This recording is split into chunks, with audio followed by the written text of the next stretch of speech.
Is this on? Yeah, okay.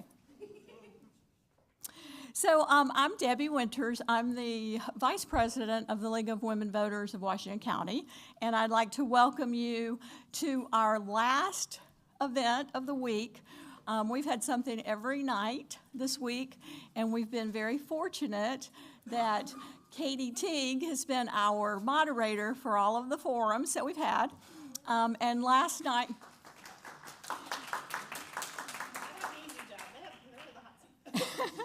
And last night she had this wonderful session out at the Extension office where she explained all the ballot initiatives. So if you guys missed it, I'll have her, when she comes up, tell you their website, and you can get short video clips from there and information. We have some of the information in the back, but they have the booklets and everything. She can explain that to you in case you missed it.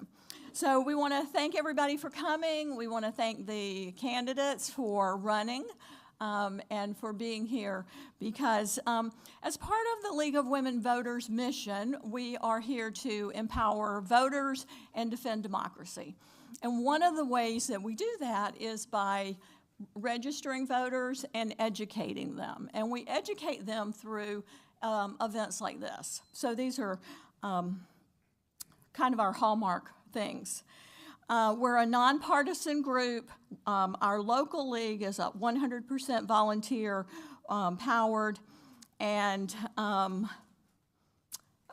we want to extend a special thanks to all of the board members, but especially to Glenda Patterson, who's here in the front, who, without Glenda, this would not happen.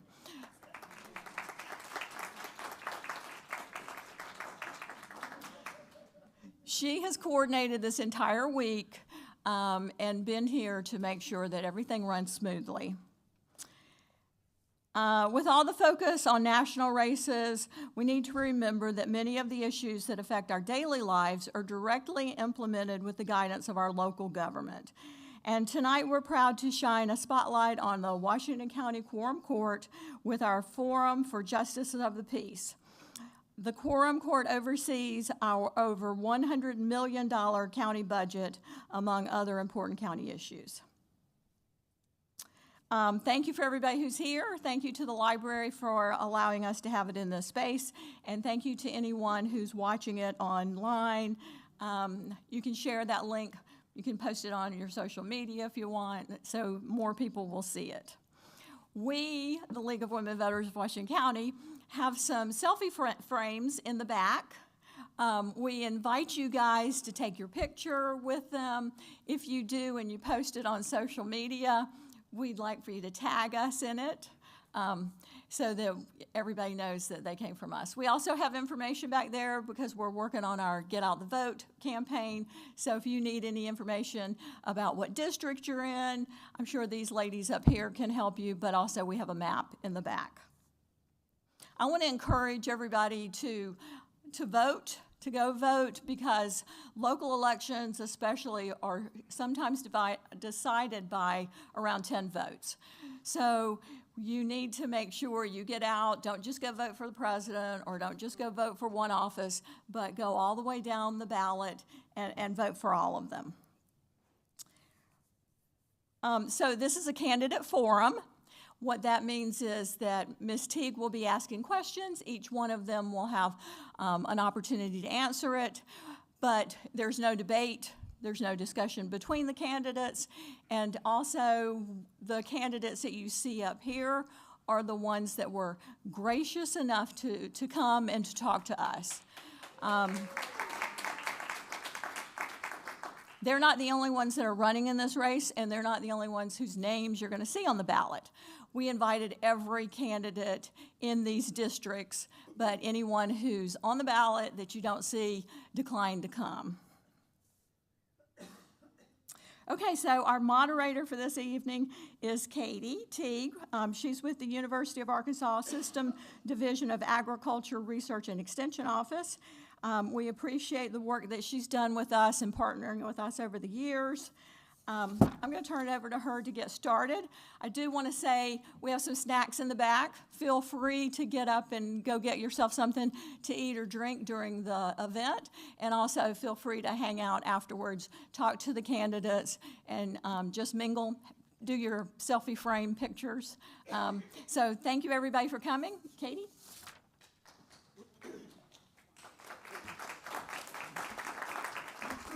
Thanks, Debbie. Thanks very much. So the way we're going to do this, again, we'll start and I'll introduce you. Each of you will get a minute to just kind of give a little bit of background, introduction, whatever you want to share with us. Our militant timekeeper who keeps this rolling, we love it, is Glenda, and she'll have that 1 minute remaining for your 3-minute questions when we get into the questions, and then stop, and then she stands up and she starts commandeering your microphone. So we'll not have a wrestling match. I feel confident it'll be fine. That's going to be the process. Wanted to let everybody know, too, there's an opportunity. I will start. I have some questions and can keep going, but we'd much rather hear what questions you have. So you can see along the aisle there are index cards. If anybody's interested, write your questions down. Debbie will come and collect those, and they'll feed those to me so we can get your questions answered. I'd much rather, again, engage the folks that are here. We appreciate you being here. Let me start, and we'll just go through. I will also rotate who answers what first. So again, nobody's in the hot seat and you get a chance to kind of collect your thoughts. So, but let's go ahead and get started. Oh, I am gonna let y'all know so that your mics, there's an on and off mute button. We'll try and remind you, and it's okay, but that's a hard thing to remember, is to turn it on and then back off. I guess let's start in District 6, which kind of covers southeast of Springdale. Shannon Freese is here, and if you just tell us a little bit about yourself, we'd love to hear it. So my name is Shannon Freese, and I'm in District 6, which is in the east side of Springdale. I grew up in Northwest Arkansas. I am a Northwest Arkansas native. My home county is Madison, So I have lived here and watched Madison County and Washington County and Benton County grow. Mark and I, who's my husband, we have 6 children, and we decided that moving to Washington County was a better opportunity to raise our children than necessarily staying in Madison County. We also moved over here because it was essentially closer to work. Why I decided to run for public office was because of not feeling heard. I felt that there was a very tone-deaf tone to a very big population that encompasses District 6 and District 4 and even parts of District 5. And we'll be back. There will be more chance to share. Thank you so much, Shannon. For District 7, we have Sherry Main here. That covers a lot of West Washington County. Weddington Woods is in that area. Ms. Main, if you'll share a little bit about yourself, that'd be great. Okay. I'm Sherry Main, and I'm Justice of the Peace candidate for District 7. I'm a lifelong resident of Washington County. This is my home and my community. I have 35 years in bookkeeping and tax practice experience. In 1994, I was able to earn my enrolled agent status with the Internal Revenue Service. I'm seasoned and well-versed in the Quorum Court and planning and zoning. I've had 20-plus years in my journey of following the zoning and planning ordinances. The Para Task Force was introduced in 2004, and what that is protect agricultural and rural areas. And I was involved with that committee to write how to protect our rural areas and our residential areas in Washington County, and have zoning for commercial also, where To be continued. Yep. We'll have lots of opportunities. Thank you, Ms. Main. Up next, District 10, which covers kind of the southwest portion of Fayetteville and Farmington. We have Amanda Foster. You'll share a little bit about yourself. Hi, everyone. I appreciate you being here. I'm Amanda Foster. I'm a proud alumni of Farmington High School. From there, I went to the University of Arkansas and studied agriculture business. I've been in banking for 12 years and currently work as a mortgage underwriter, which gives me the tools that I need to understand how budgets and finance works. In my spare time, I volunteer with the Washington County Search and Rescue Canine Team with my dog Kaya. I have a heart for public service, and I just love our district. I'm running to bring government transparency and accountability back to the table. And I also believe in financial responsibility and putting partisan politics aside and working together to bring common sense solutions to the residents of Washington County. Thank you. Thank you, Ms. Foster. And then we also, from District 14, which covers a lot of rural South Washington County, you have a big area that includes Greenland, West Fork, and Winslow, is Ashley Hicks. Ms. Hicks? Hi, I'm Ashley Hicks, and I'm the proud Democratic candidate for JP 14. It covers just south of Fayetteville, down the bypass through Greenland, Winslow, and West Fork, and touches just outside of Elkins and Prairie Grove on either side. I'm a registered nurse. I teach nursing at a local community college. My husband and I own 52 acres right outside of Elkins.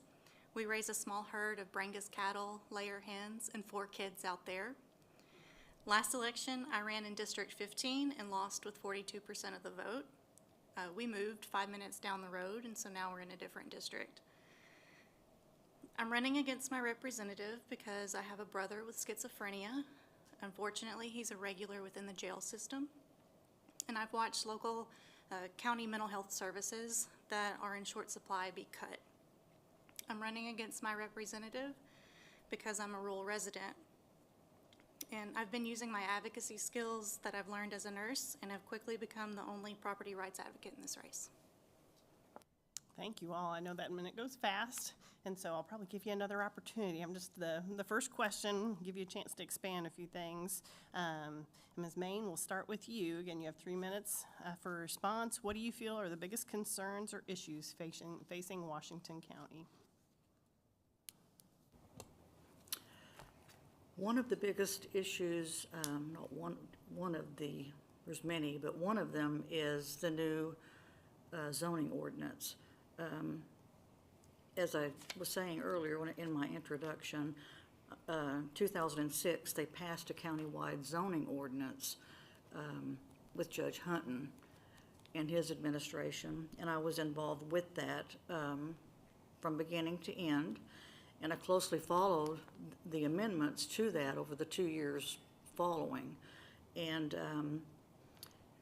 it's not perfect, but it is a good planning ordinance. What they're proposing to commercialize along the corridors in Washington County is 300 feet on either side of major corridors in Washington County. And that's going to include 412, 16 West, 16 East, 45 Highway, 62 Highway, 244, and Jackson Highway. I don't know the number of that one, but large areas. The acreage is tremendous that they're going to zone for commercial. And I think we're getting ahead of ourselves without putting the infrastructure first. Commercial businesses will come in, and we're not ready for that yet in that large of areas.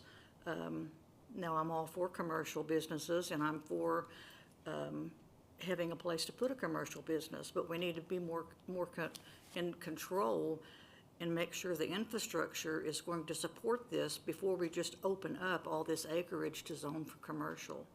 And I've been following the planning and zoning. I'm very well versed in it, and I do public speaking at all the meetings, make my public comment. I get 3 minutes. Everyone gets 3 minutes of public comment time. I have so much more to say than I can in 3 minutes, as you all know. But I'm very passionate about being a JP on the Quorum Court for my constituents, because we need someone on the Quorum Court that's going to represent us and our interest in what affects us and matters to us in our district. And we don't have that now, and we need it. We need all to come together on the horseshoe. That's the 15 Quorum Court members to come together and do what's in the best interest of the county. And we need to put that interest first. There are other issues, the jail overcrowding, more programming for Criminal Justice Coordinating Committee was disbanded. There's so many issues that we could address and that we could do better with. But 3-minute time does not give you enough time to go over everything. That's it. Again, further opportunities are coming. Appreciate it. Thank you, Ms. Main. Ms. Foster, so same question. What do you feel are the biggest concerns or issues facing Washington County? So Washington County is obviously experiencing enormous growth, and that is not going to change anytime soon. We need to make sure that we are voting in ways that will embrace this growth and put us out ahead, not just right now, but 5-10 years down the road. This is going to mean that our infrastructure needs to be prepared, which means we need to make sure our road department is adequately funded, staffed, and trained to not just keep up with the current need, but how can we prepare for the future? So recently, our county judge had the goal this year of paving 200 miles of county road. That's great. I don't know that we've had a goal set ever before, and we met that goal, only to find out they weren't actually paved. It was just chip and seal. So that's a temporary fix. And if we want to be ahead of the future, we've got to do more than just temporary fixes. So we've got to make sure our infrastructure is prepared. And like I said, that's going to mean funding our road department. That's going to mean collaborating with city municipalities, and city governments. And we share resources with the city governments. And so we're going to need to make sure that we are collaborating and looking for some long-term solutions. Thank you. Thanks very much. Ms. Hicks, same question. What do you feel are the biggest concerns or issues facing Washington County? In a word, to echo what the other candidates have already said, it's growth. And under that umbrella of growth, There are separate but related issues, such as the county zoning ordinance. We need a good balance of business, but we also need to preserve folks' rural way of life. Infrastructure needs, like the continuing need to maintain the county roads outside of chip and seal. And another huge infrastructure need is water, especially in the rural areas.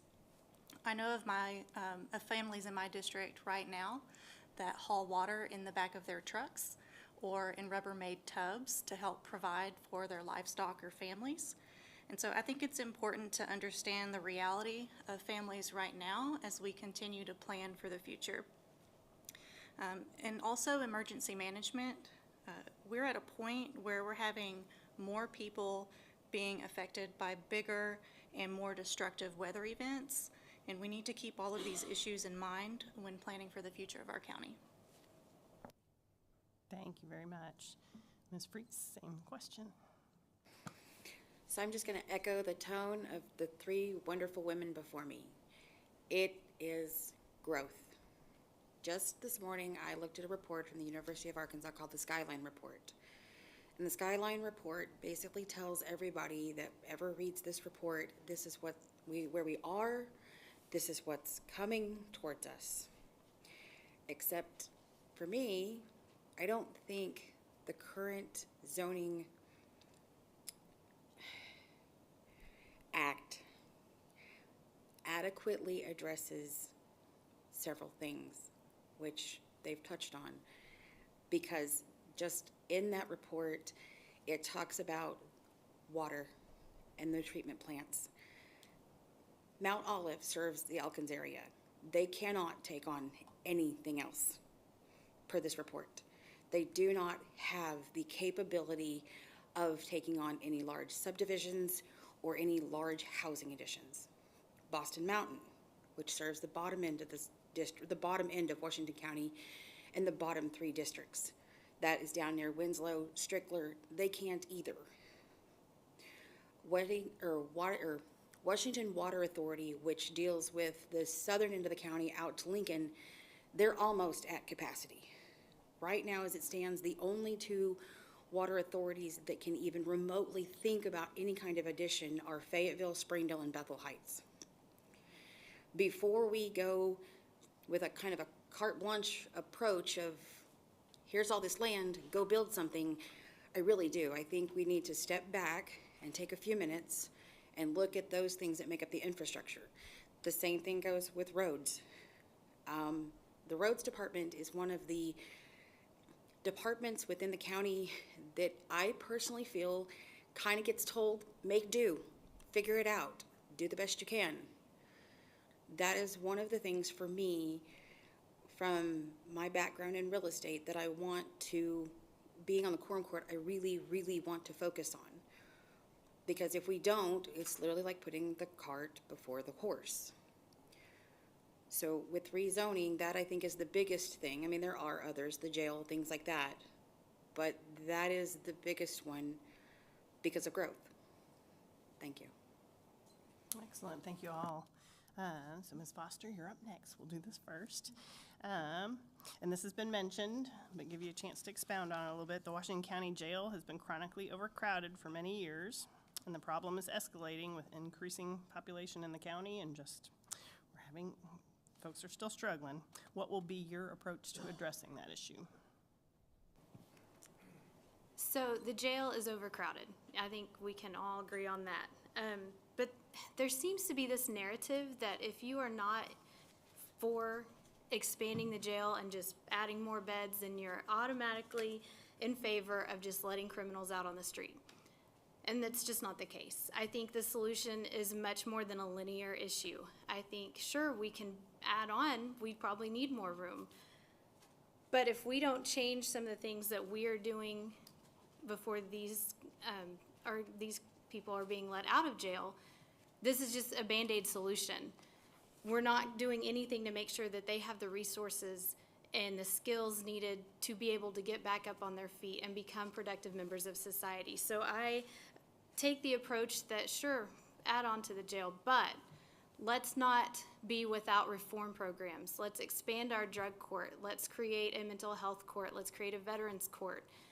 Let's teach some classes that can give them some skills that they can take out into the community and, get back up on their feet. Because if we invest into our people, then we're going to be investing into our community, and I don't think we can ever go wrong with that. Thank you. So Ms. Hicks, same thing, jail overcrowding, how would you approach it? So this is an issue that is deeply personal to me. My brother was in a situation where he was court-ordered inpatient treatment after he had an exacerbation from his disorder. And guess how long he waited in jail for a bed to open up? A year. He spent a year in jail for the crime of being lost in his own mind. I'm well versed with the 2019 Criminal Justice Assessment. We as taxpayers funded that study to the tune of $10,000. Nurses believe in evidence-based practice, and I'd like to implement some of those programs mentioned in that study because the evidence shows that they work. They reduce overcrowding, they reduce recidivism, and they reduce cost. Thank you very much. Ms. Freeze, same question, your approach to the jail overcrowding issue. I am exactly on board with Ms. Hicks. 100%. I do not. I mean, I get that, yes, as we grow, we're probably going to need more pods. But it is a Band-Aid. It's a Band-Aid. That's all it is. You have to have programs to put people back into a better position. You have to nurture them because ultimately, no, I don't believe that anybody wakes up tomorrow and says, today I'm going to commit a major crime and I'm going to go to jail. I can't. So to me, I really do think that there have to be programs in place for the veterans. I think there has to be a program in place, especially a very strong one for mental health, because a lot of people, when you talk to them, if you talk to them while they're incarcerated, they will tell you they don't know how they really got there. But then when they get there, hope is lost. So I think we have to, yes, have the room for those who do need to be there, because there are some people who do make choices that, no, you don't necessarily need to be with general population anymore. But I cannot believe that everybody is in that same boat. So for me, being on the quorum court, those are the things I want to help work towards, is making those programs so that we can turn our citizens back out into the real world, because there are so many benefits from it. They get to go home to their kids if they have kids. They get to get their children out of DHS custody. They get to go back to work. They get to feel like they're a predominant member of society. Then ultimately they pay taxes, which then that loops back around into paying for other things that we desperately do need. There are so many things that come from a positive stance of working with those bases of helping people. And the only way that you're going to do that is if you do it at the county level. Instead of just, here's a pod, put them in incarceration, call it good. Thank you. Thank you very much. Ms. Main, same question, your approach to the jail overcrowding issue. Well, the jail overcrowding is a big issue, but I don't think it's, in my opinion, it's not building a bigger jail. If we step back and look at what's causing the overcrowding,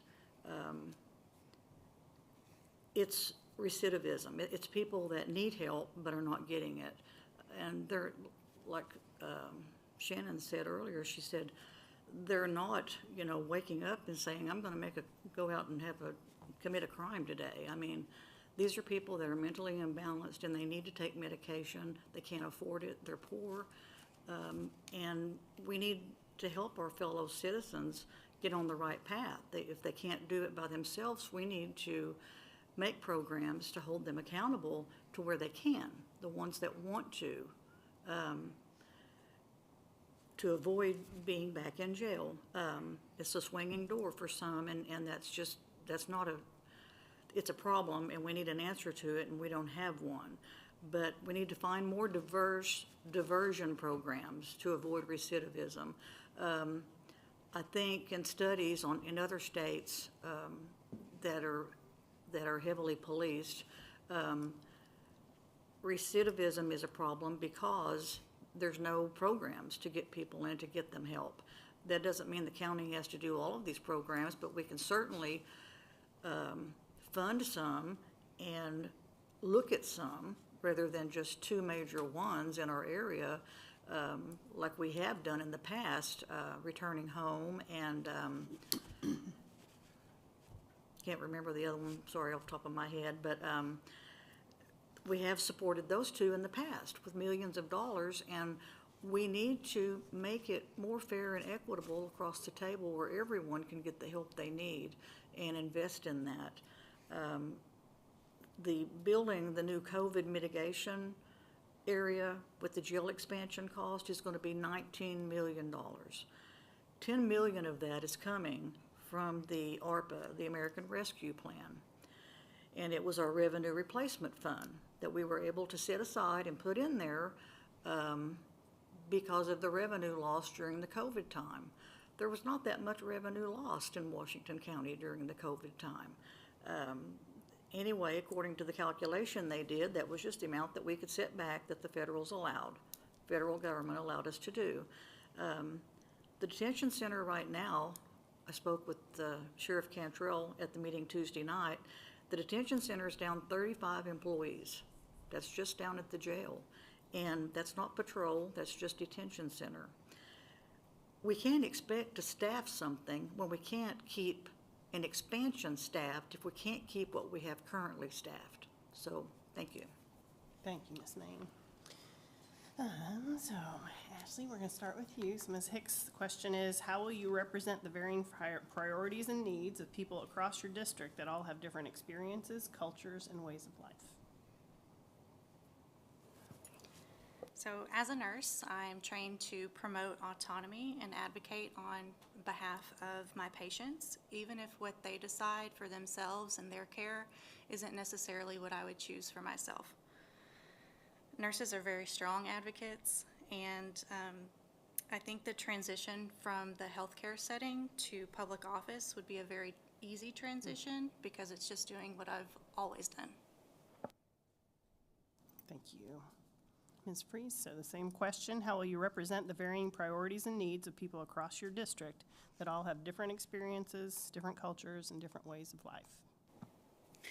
So for me, being in District 6 is at the base of District 4. And between District 6 and District 4, we have a lot of the Hispanic culture, we have a lot of the Marshallese culture, and then we have a few of the Laotian cultures that are in pockets here and there. I think one of the things that between 4 and 6 that we have to really take an account for is integrating those cultures so that they feel like they belong here. One of the understood views that I have in talking to people is they still feel marginalized and that they're a burden. They should not. Most of them have been here for 2 generations. There comes a point when we have got to look at them and say, hey, you're us, we're you. We have got to get to this point of working with county officials in the cities and themselves to literally make programs that include everyone. That is, I think, the biggest, for me, in that question, that is the biggest thing, is making sure that everybody has a seat at the table. Because a lot of them don't have a seat at the table.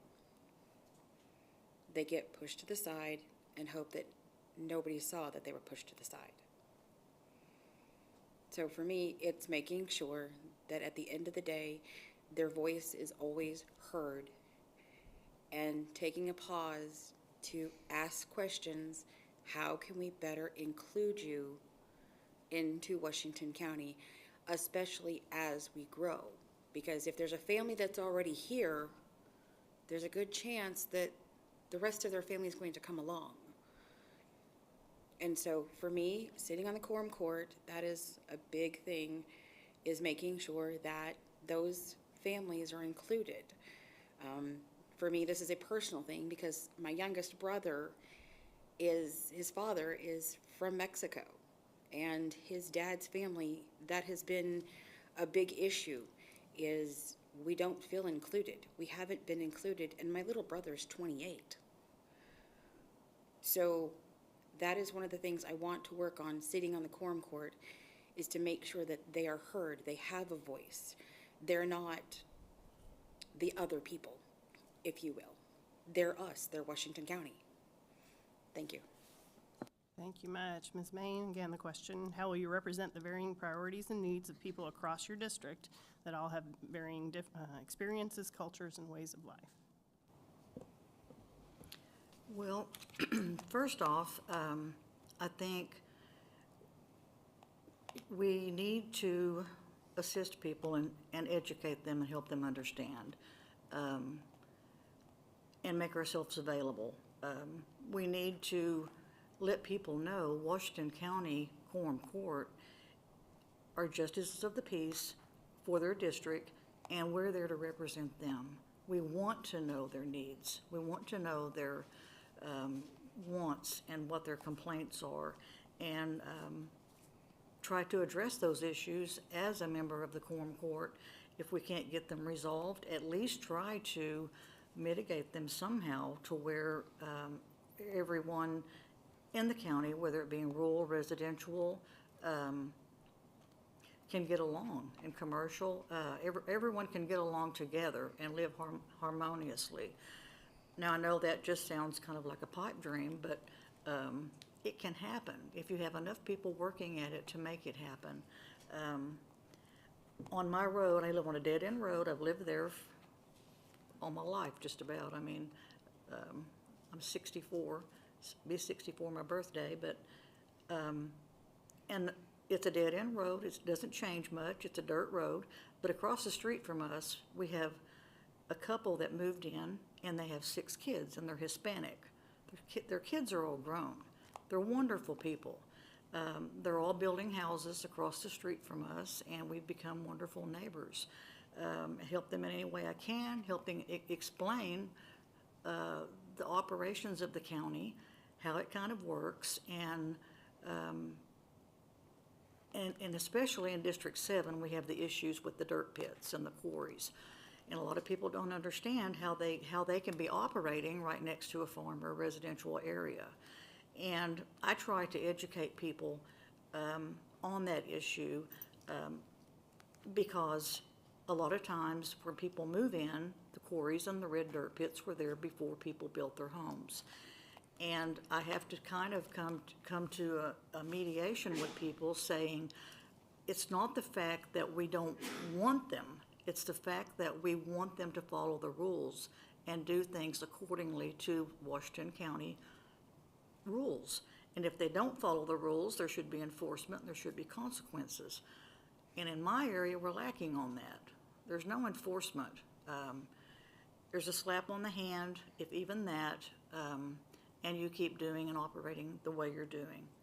And it just isn't right. And people in District 7, the rural, it's a very rural, diversified area. There's residential, there's subdivisions, there's cattle farms, chicken houses. Thank you. Thanks very much, yeah. Ms. Foster, so same question. How will you represent the varying priorities and needs of people across your district that all have different experiences, cultures, and ways of life? So one of the great things about our county is it is so diverse, and District 10 the demographics have become more diverse in the last few years. And I think one of the things that we need to do as a candidate or an elected official is to make sure that we are taking it upon ourselves to reach out to those people and attend neighborhood events, attend community events that maybe we wouldn't necessarily think about, but we need to make sure that we are making that effort, and we need to talk to them and let them know that, hey, we are here for you. What issues do you have? What can I help you with? I am your elected official, and I want to be your voice for county government. I think, we need to just talk to people, and I think that's the only way we're going to open those doors. And I think we'll learn a lot, and I think that it will benefit the county greatly if we would just take that time. So thank you. Thank you. I was gonna see, ladies, are there questions from the audience? Because I'd love to work those in.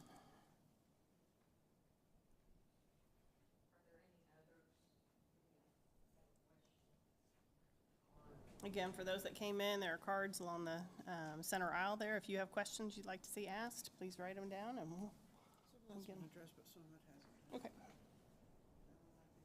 General budgeting. Mm-hmm.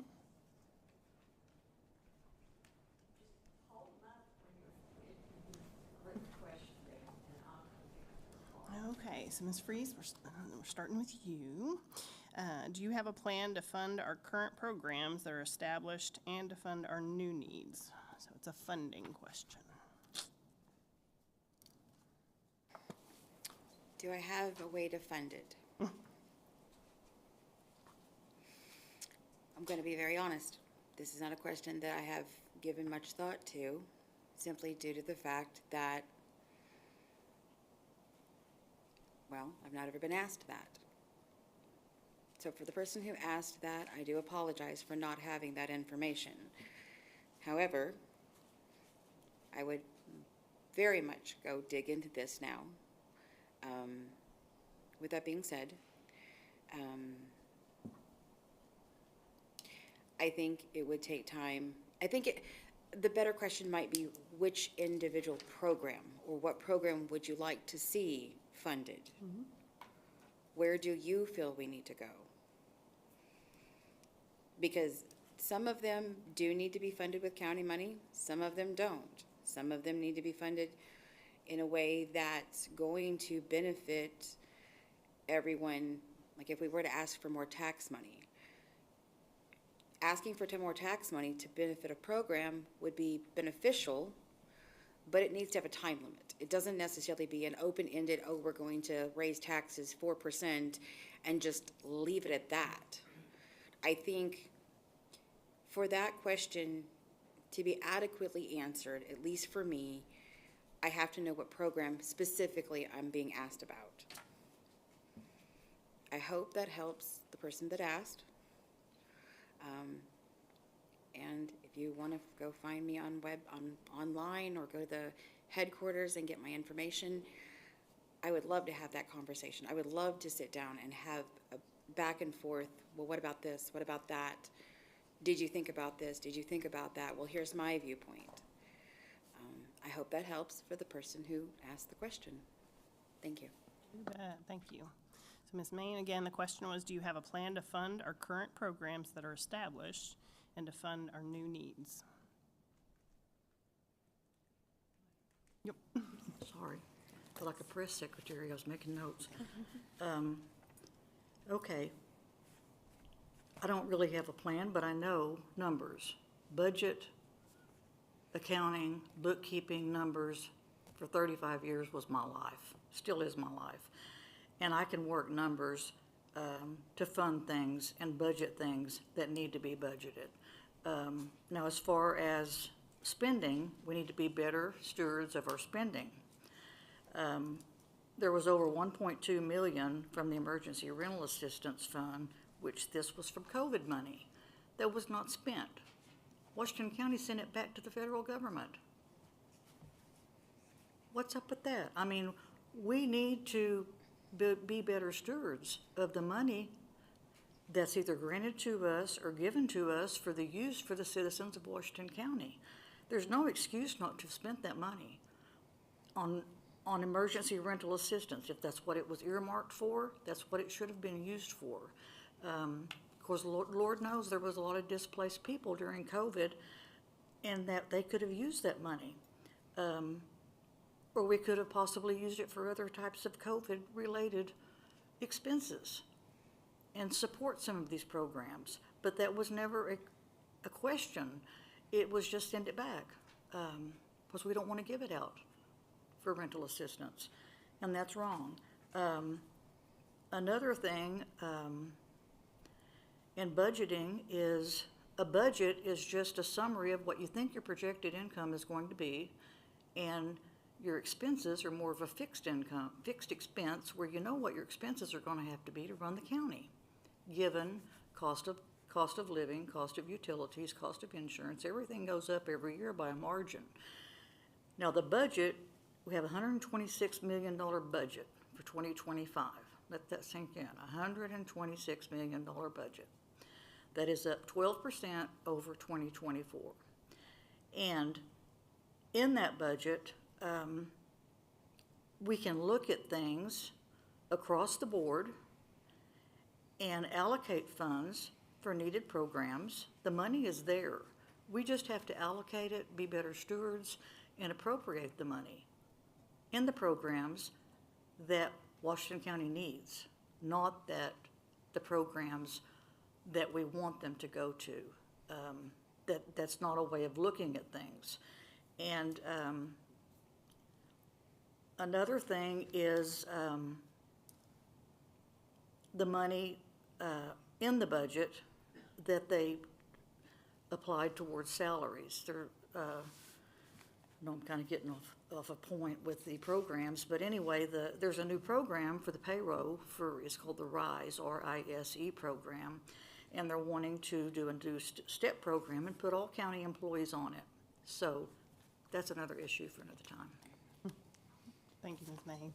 So Ms. Foster, again, the question is, do you have a plan to fund our current programs that are established and to fund new ones, new needs?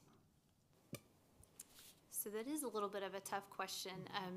And I agree, the money is there. It's just how do we allocate it in the best way for all residents of Washington County?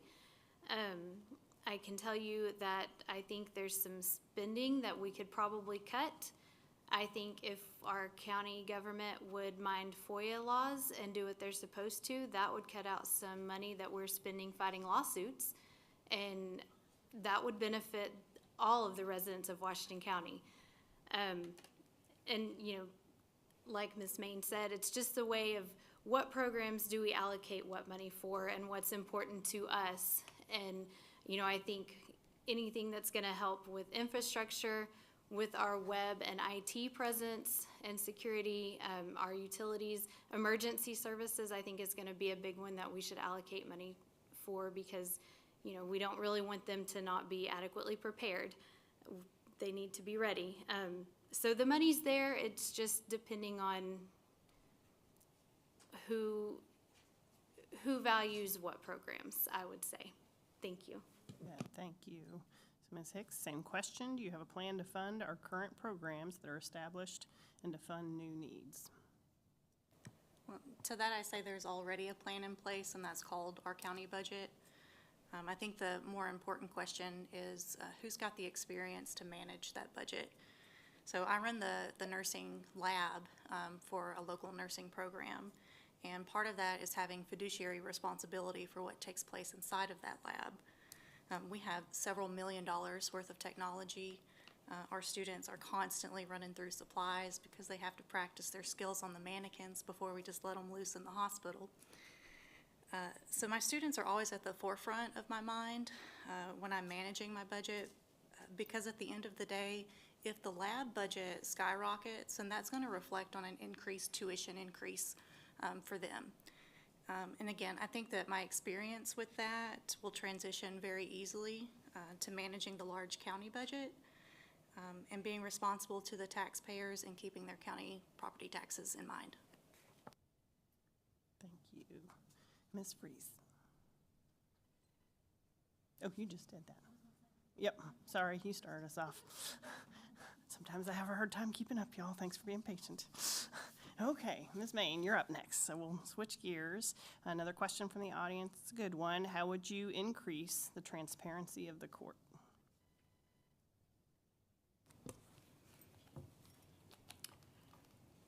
I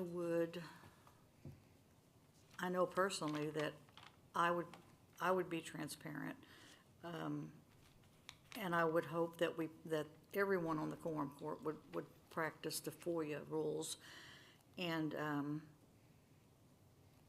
basically, if it's public information, make it public information. Have it available to the public to see and answer questions.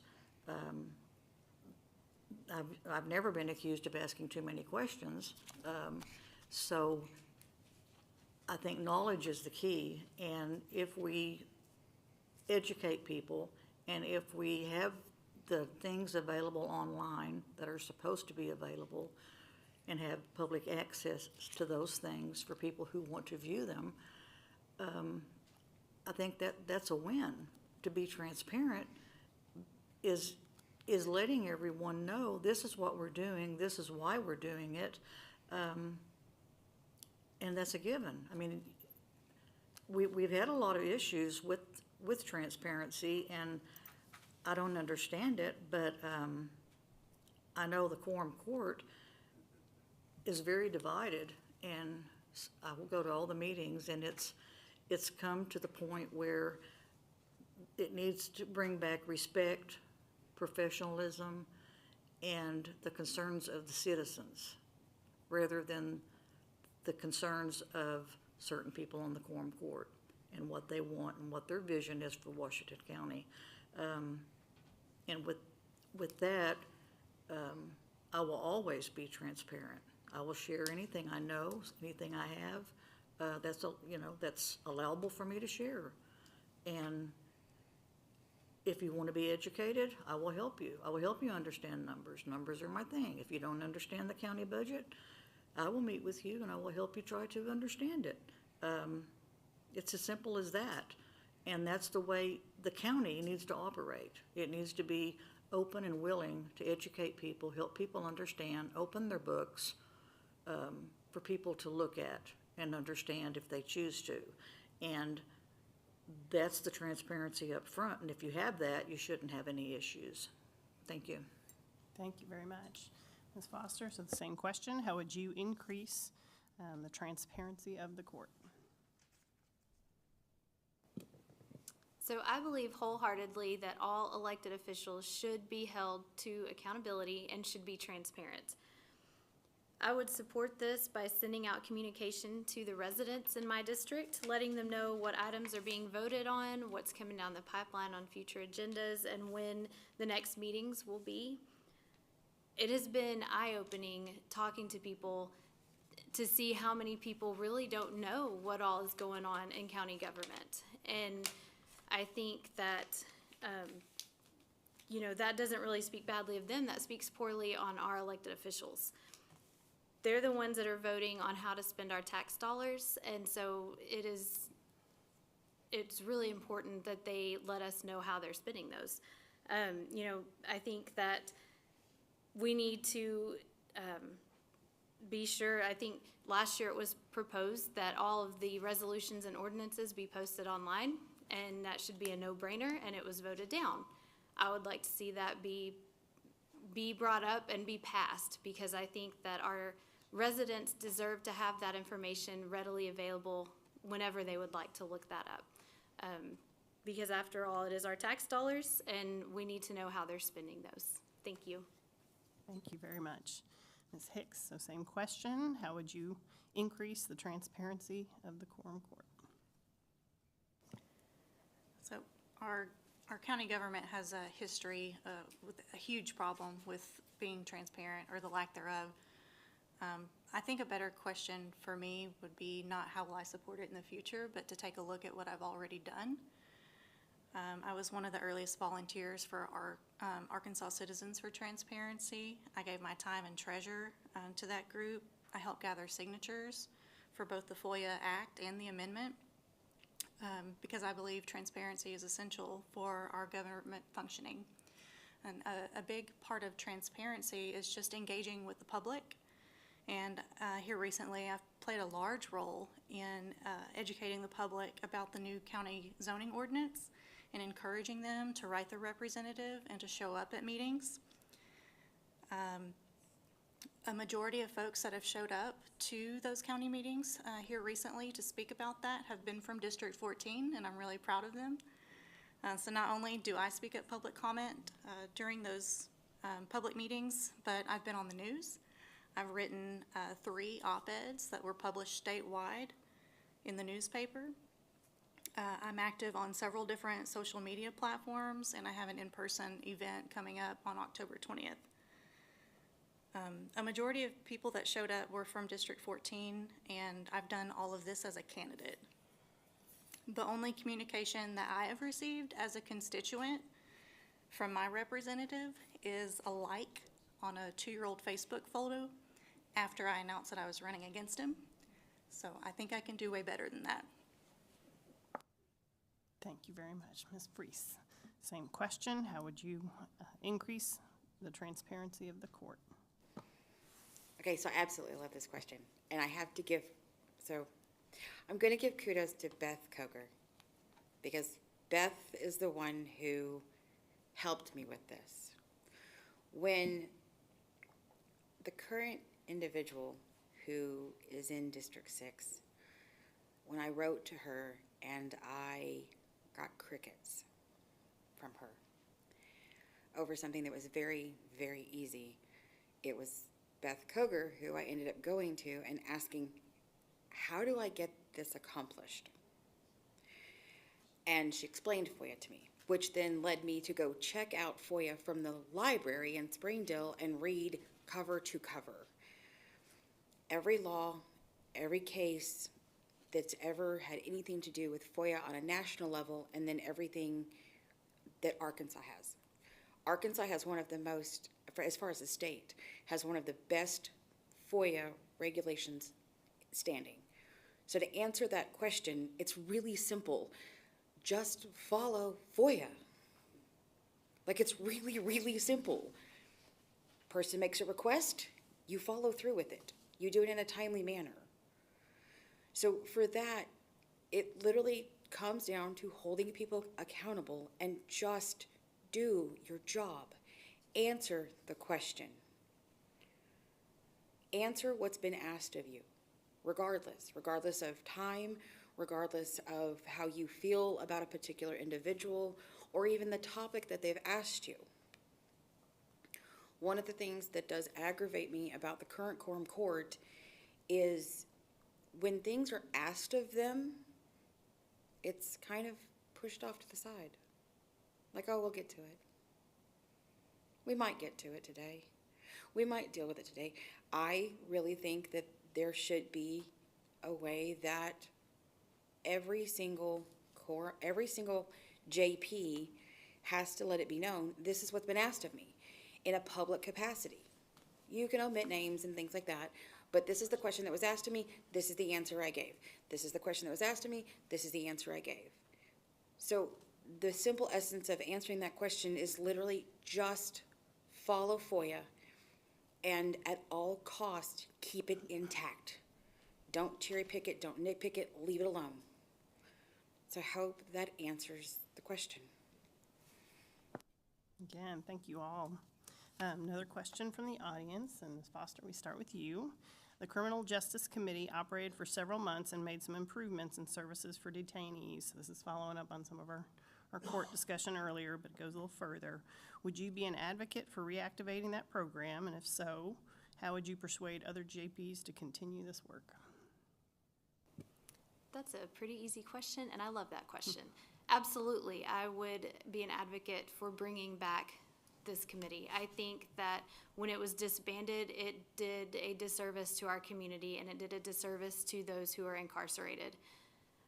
This committee, has been an advocate for those who did not have anybody to speak up for them. I think that, like I said earlier, I think there's this narrative that you're either for or against, and we're not going to discuss, we're not going to debate, we're not going to have a conversation. I would like to have a conversation with the other JPs and see if we could not get some sort of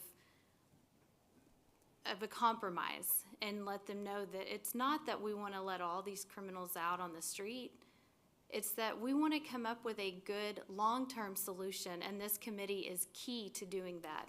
I think that, you know, there's just this difference of opinion of you're either for or against, and I just think that having those conversations will really be important. And I think bringing the research, whenever the Quorum Court was discussing closing the women's correctional facility, there was at least 14 people that spoke up in favor of keeping that facility open that had worked there. They had seen the results for themselves, and they had nothing but good things to say about how this place and using these type of reform methods benefited these women. So we know it works. We know that these reform programs work. So why would we want to invest money in something that we don't know works? We don't know that doing anything else is going to work. So if we can put this committee back together and let them help with that, I think it would benefit our community so much. So I would be 100% in favor. Thank you. Thank you very much. So Ms. Hicks, again, the question is, the Criminal Justice Committee operated for several months and made some improvements in services for detainees. Would you be an advocate for reactivating that program? And if so, how would you persuade other JPs to continue this work? Absolutely, yes. I think I've made it clear that I'm a huge advocate for mental health services for the county. When that board was disbanded, it left the county crisis stabilization unit operating outside of state law. State law says you have to have board oversight to any type of healthcare facility. And so it's no surprise to me that UAMS pulled out because they were at risk of being fined by the health department. And I think the biggest way to make a breakthrough and to try to convince people that we should have these types of services is to just show them the numbers. It's actually more fiscally conservative to implement these programs that reduce costs and reduce recidivism than it is to just build, baby, build.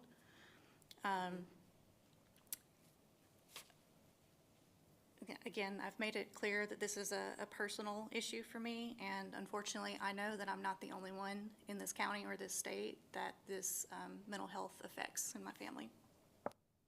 Again, thank you, Ms. Freese. So again, the same question. So for me, I'm right in alignment with Ms. Foster and Ms. Hicks and probably Ms. Maines. We kind of all run in the same agreement. For me, I want to impart a very quick story about a young lady that I know, and this is why this is so important for me to ask why. Why did we get rid of it? What was the harm in keeping it? What was the worst thing that was going to happen? Because when I've asked this question, I don't get the answer to that. And the reason is because this young woman, I know her, she was a friend of my brother's, and she got wrapped up into some legal matters that were very degrading, very horrible, and it ultimately put her in our county jail. Because of those programs and because of the oversight that was there, with specifically the women's program, the way that they did what they did in those programs has now put her, it works, because now she's gotten her kids back from DHS. She's moved on. She moved to Oklahoma to get away from the group of people that were here that caused her to take a turn for the worst. She moved to Oklahoma City, went to OU, and just yesterday she called me and she said, guess what I did? She said, I'm taking the VP position at BOK. So for me, I'm right along with it. I'm right on board. Now, we may not save everybody, but I'd rather give it a shot and at least save somebody. I hope that answers that question and helps. You bet. Thank you again. So again, Ms. Maine, the Criminal Justice Committee operated for several months and made some improvements in services for detainees. Would you be an advocate for reactivating that program? And if so, how would you persuade other JPs to continue this work? Absolutely. I would ask that it be reinstated, and I have asked in public comment several times that the Criminal Justice Coordinating Committee be reinstated. A little history back behind it is all the board members, all of a sudden, after the current judge we have came into office, there was all of a sudden, all of the board members of the Criminal Justice Coordinating Committee's terms were expired. They were on limited to 3-year terms. And the county judge was asked several times to just reinstate it. If those board members are still willing to serve, then appoint them back and reinstate them to another 3-year term. This wasn't done. And instead of doing that, let's just disband it. And so that's what happened. The county judge could have offered an ordinance to extend their terms. He chose not to after being asked several times. The Criminal Justice Coordinating Committee was formed based on the study that the county paid money for. I believe it was over $25,000 they paid for a criminal assessment study because they wanted programs. They wanted to see what they could do to avoid overcrowding at the jail, because this has been an ongoing problem. It hasn't just been a last year or the year before problem. It's been ongoing for the last 5 years, and this was a study done to try to do something about it and get ahead of the curve. And in fact, when it was disbanded, we were on a turning point with the Criminal Justice Coordinating Committee. Some of the programs were on the verge of being implemented and even had grants supporting them. And that, I mean, there was no reason to turn back and disband it and start from scratch again. And just with the basic thinking of, we're just going to build a bigger jail. And that was the resolution to it. That was what they resolved doing. And so I think they're getting away from programs, away from committees, away from things that we can help avoid recidivism and avoid people returning to jail. And we need to go back and we need to get that study, look at it, follow it. We paid for it. We need to practice what it says. We were forgetting it then, the quorum court was, and for implementing it.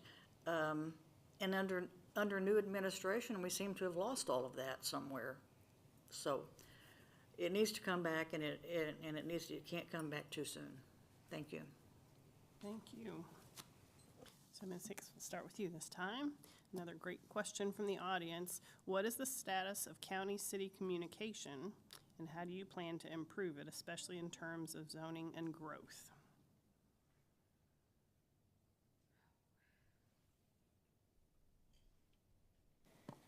I didn't say it was an easy question. I said it was a good question. I know the county zoning ordinance is a pretty hot topic for all candidates. So first of all, I would like to say thank you to our county planning department for the work that they've done on that ordinance. It's been a very large undertaking, and I am in favor of a proactive approach to managing growth. So I live outside of Elkins, and the growth there was not managed for several years, and now the current mayor is having to play catch up as far as water and sewer infrastructure. And it's so much more expensive to be reactive than it is to be proactive. But with that being said, there's still a lot in that ordinance that needs to be added or changed or amended before it does pass. And one thing that is especially important for me as a rural resident is having representation. Because out in the county, we don't have a city council member to write to. We don't have a mayor. We have our quorum court. So one thing that I would really like to see are our county elected officials really using that power of higher office to kind of put some pressure on those incorporated areas, those local municipalities, to address their housing crisis before they just sprawl out into the county. So my view on this is that they need to infill before they encroach. Thank you. So Ms. Freese, again, what is the status of county and city communication, and how do you plan to improve it, specifically in terms of zoning and growth? Wow, this is, yeah, not a necessarily easy question. I agree with Ms. Hicks. I think that we need to,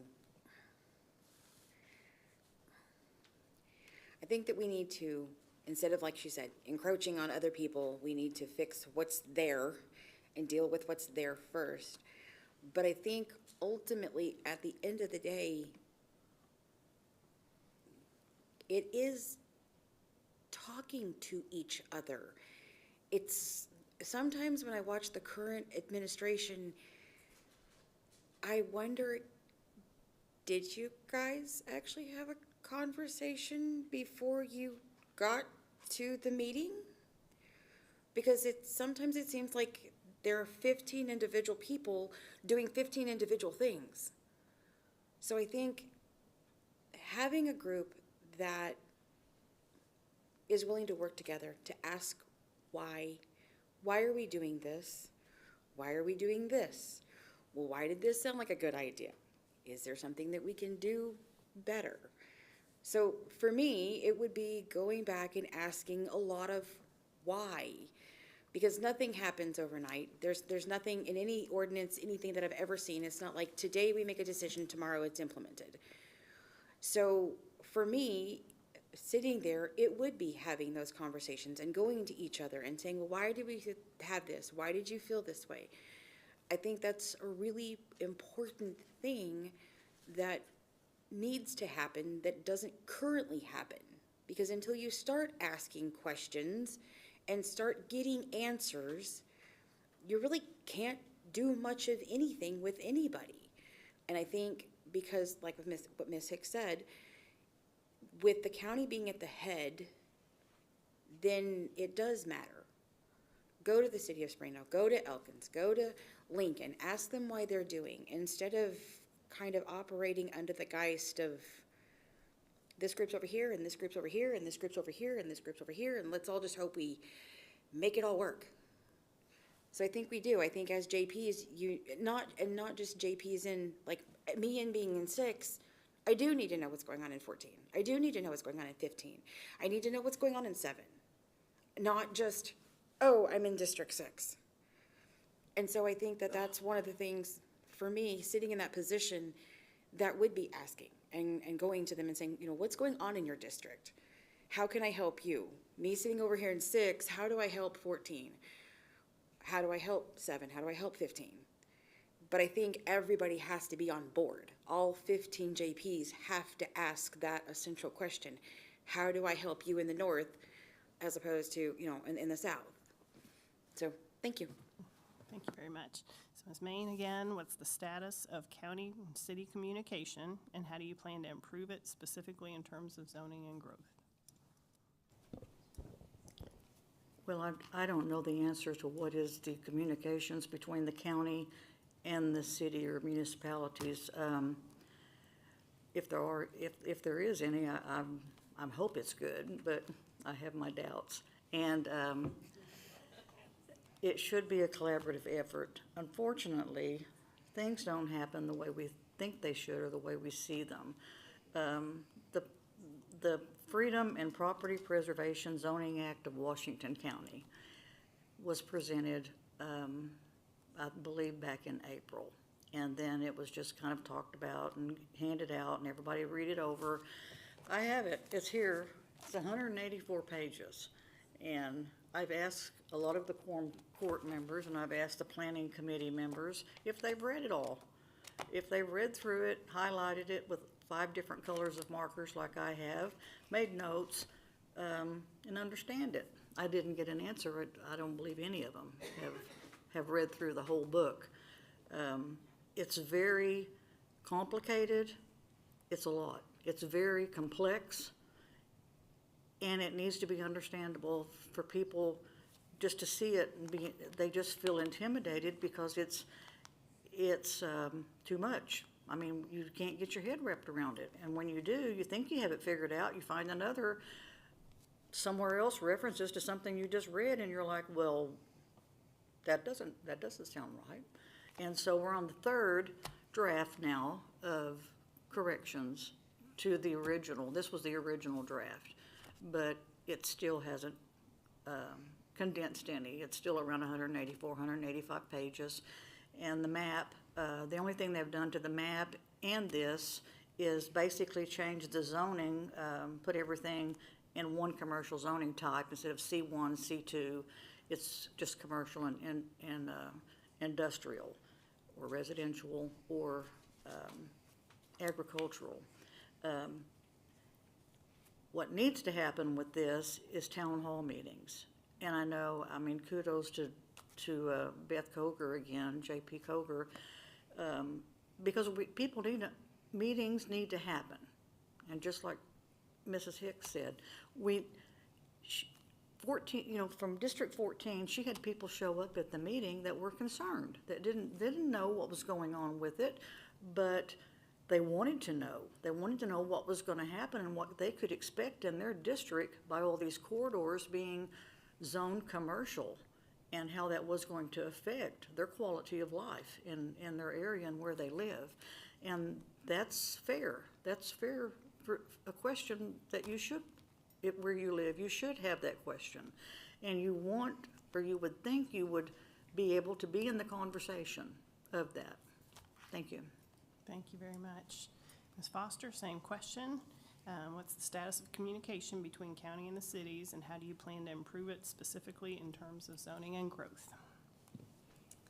I'm not sure exactly how much, like in Farmington, for example, our city government communicates with our JPs. It doesn't appear to be a great ton, just because I've talked to both of them. I have spoken with the mayor a few times. But one of my goals, if elected, one of the first things I would do is send an email, get in touch with Mayor Penn, and say, hey, can we sit down and let's talk about some of the issues that you see and how could the county help with this? And also attend a couple of city council meetings, because, most of my district is incorporated into the city of Farmington. There's still a few areas like where I live that are not, but I think it would behoove us to take the time to know, well, what's the city dealing with? What environmental issues are they dealing with? Do they have an area that's prone to flooding? Maybe we shouldn't allow commercial business there, or just to get to, so we can be on the same page, especially with this new Planning and Zoning Act, because if there are some planning issues that the city has noticed, the county should probably be aware of that as well. So I do agree that they should collaborate.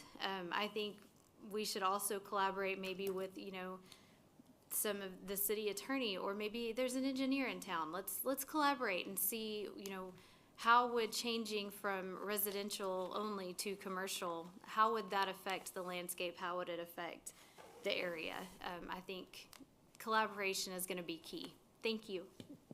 Thank you very much. So Ms. Freeze, you're starting again. Here we go. If elected, what would be your channels of communication for those you represent across your district? We've already talked about diverse perspectives, but this is specifically, how will they get a hold of you and communicate with you? Well, I think because where we are in 2024, that means keeping things like social media lines open, because that's where the younger generation's at. So that would require Facebook page, TikTok, Instagram, Twitter. But for those that are of an older generation, here's my email address. Here's my actual physical address. Here's my physical phone number. I never quite understood public officials who want to run to be a public official who then hide with obscurity. I've not quite ever understood that. Like, that's what you are. You're a public servant. You are there for the public. You make yourself publicly available. So any means that's there, I should be available. It's kind of like having office hours. These are my hours between 8 o'clock in the morning and noon, let's say. I think as long as you can have an open line of communication, I'm not above saying, hey, let's go talk this over coffee. Let's meet me at the courthouse and we'll have a conversation. That's ultimately, at the end of the day, what each and every one of us is vying for, is to be your voice. So with that comes the responsibility to being available to you well, not all the time, but most of the time. Ms. Foster had said it earlier about going out to things like Arca Salsa, and even for me in 6, it would behoove me to do a pancake breakfast in Weddington Woods with the fire department down there, or to go to Farmington, because at the end of the day, it's not just my district. I'm responsible for the whole county. So even if I'm not just available to District 6, I should still be available for the other 14 counties. Because if for some reason they don't feel heard there, then as a JP, you should be able to go, hey, I didn't feel heard by District 7. Can you advocate for me? So I think that as a public official, in the capacity of a public servant, everything is out there publicly. I hope that helps for whoever asked that question. That's just my take on it. You bet. Thank you so much. Ms. Main, again, if elected, what will be your channels of communication for those you represent across your district? I try to make myself available. I go to the meetings, I post things on Facebook, on my website. I try to keep people educated and informed. And anytime any of the constituents in my district or any district wants to speak with me about something they're not understanding or something they can't find online, county-related, I'd be happy to help them. I've searched that website up, down, sideways, and they've changed it now and redid it, and I can't find some of the things that used to be there, but I'll certainly help or get the questions answered that they might have. And the decisions that's made on the quorum court by all 15 JPs affect the whole county. So the decision that I make representing my district and District 7 affects all the other districts across the board. And so I think we're there representing our constituents, but we're also a representative of the county as a whole. And I think that's why they call the quorum court a committee of the whole, because the decisions that they make, legislative decisions, affect the citizens of Washington County as a whole, everyone. And so I think it's very important to make yourself available, answer questions. There's not too many questions you can ask. There's no dumb question. There's no really smart question. If you have a question, ask, get your answer, and, research if you're not satisfied. And if you don't have the tools and the resources to research, I have research. I will share. I don't hold everything. I'm transparent. Anything I have you want to see, I will share with you and explain it to you and help you understand it. And that's what I want for District 7 and all of the districts. I want to be open. I want to be available. I want to meet the people in my district. I've lived in my district all of my life, and I've lived on the same road for 35, 40 years. And I know everyone in my community, and most people know me, but we have a lot of new people moving in, and I want to meet those people. I want to meet them on their time where I can meet them. People are busy. People have a lot of things to do, and they're busy, and we have to accommodate or at least meet halfway. And so when I am on that horseshoe representing my district, I'm going to have like coffee hours or office hours during lunch or something. at the local coffee shop or somewhere where we can just say, hey, I'm going to be available at this time, at this place. If you have questions of me, show up. Thank you. Super, thank you so much. Ms. Foster, same question. If elected, what will be your channels of communication for those you represent across your district? So communication is key, and I think it's something that we're lacking in a few districts. So if elected, I do plan to put out like a weekly update of what's going on. I think that's really important. You know I enjoy getting them from JP Koger, and it kind of helps me stay apprised.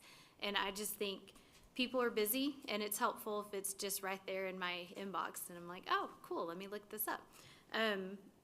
I will always be available through, calling, texting, email, social media, all of those methods you can ask me. But most importantly, if you have a concern or an opinion that might be different than mine and we disagree, I want you to tell me. Like, I want you to say, well, hey, have you thought about this though? Because from my perspective, this is how this could affect me.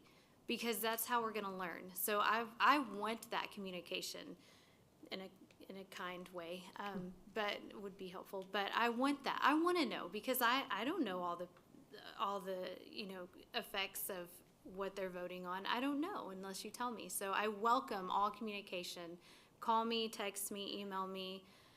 Whichever way is easiest for you, I'm available. Thank you. Thank you. Ms. Hicks, so same question. If elected, what will be your channels of communication for those you represent across your district? So I've already mentioned quite a few of the ways that I'm already out there as a candidate, whether it's TikTok, Facebook, I've got a website, I started a blog. With that being said, I know that not everybody in my district has internet.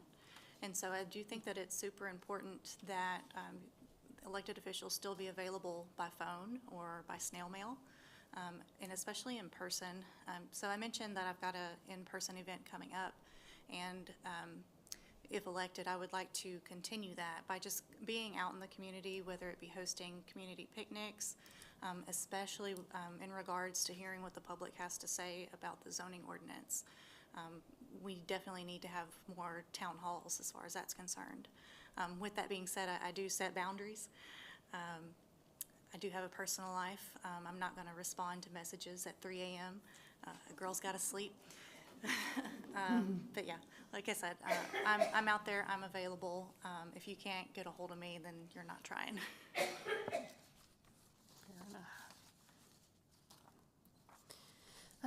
Just the interest of time and let everybody get a chance to mingle. I think we're going to go through and give y'all each just a chance for final comments, any final points or things you'd like to say. Sometimes we ran out of time, and so if there's something additional, we'll get a chance. So Ms. Main, do you want to start us off? It'll be 1 minute for final thoughts. I'll just pick up where I left off in the beginning. I'm excited.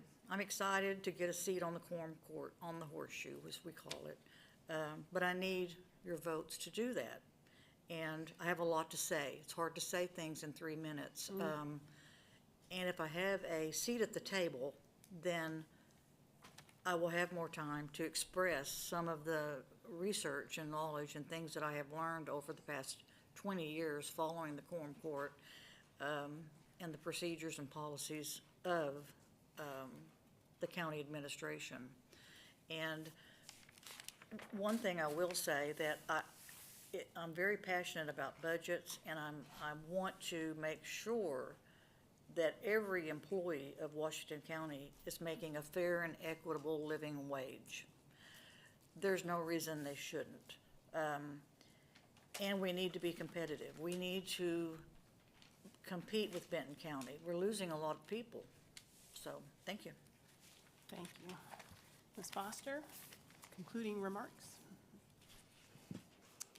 So once again, I'm Amanda Foster, and I want to be on the quorum court because I want to bring back some civility and some respect among colleagues, towards the residents who are brave to step up and speak out. County government, it can include a variety of issues, and the JPs and elected officials need to know that you're not gonna always have all the answers, and we're not gonna know all the struggles. We need to be able to discuss and debate respectfully, and remember that the person on the other side is not our enemy. And we work for the county, and our main focus should be passing items that will make our already great county even better for everybody. Thank you. Thank you. Ms. Hicks? So an important skill or characteristic that I have that I think is required to be a good JP is just caring. Just the fact that I show others that I care is huge. Last election, I had lifetime conservatives donate to my campaign. I had a card-carrying member of the NRA knock doors for me.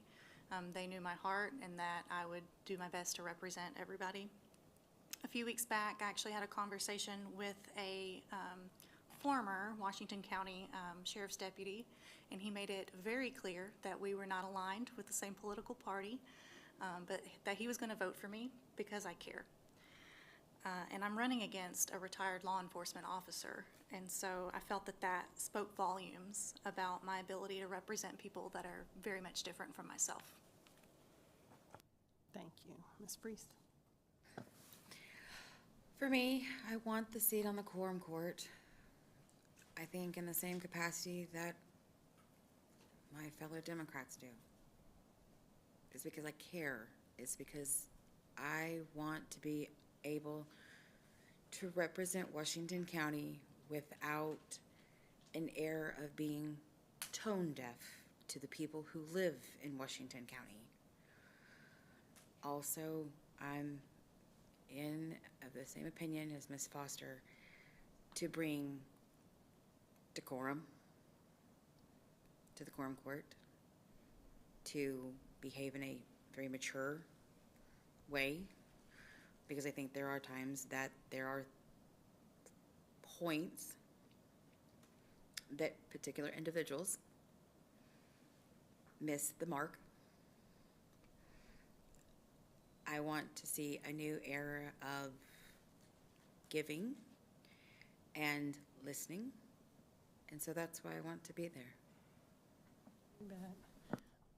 We sure appreciate all four of you. You've been very eloquent, and it's obvious, we've seen this all week, what a heart for people and a heart for service. So thank you for stepping up and being willing to represent and serve on behalf of all of us.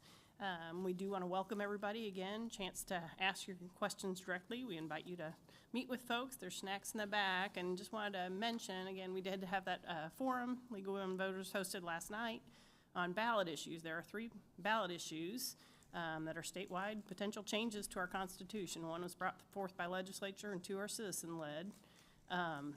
They're long and confusing.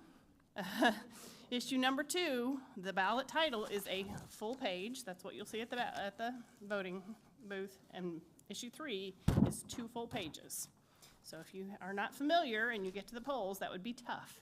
So the Extension Service, the Public Policy Center, for a number of years now has put out a ballot issues guide just to explain what a yes and no means, what supporters and opponents say, what changes would be made, when it would take effect, to try and boil it down so people truly understand what's being asked of them.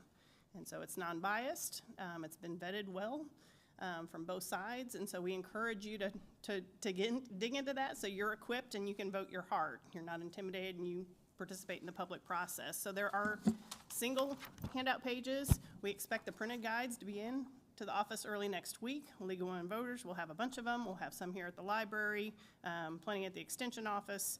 But on here, you can go to the website. It's uaex.uada.edu/ballot. The full guide is on there. You can dig into the issues piece by piece. Somebody mentioned there's short YouTube videos, just kind of somebody explain the issues to you. But boy, I sure encourage you, again, be an equipped voter. We appreciate you being here. You're engaged in this process. Thank y'all for your passion and being here tonight.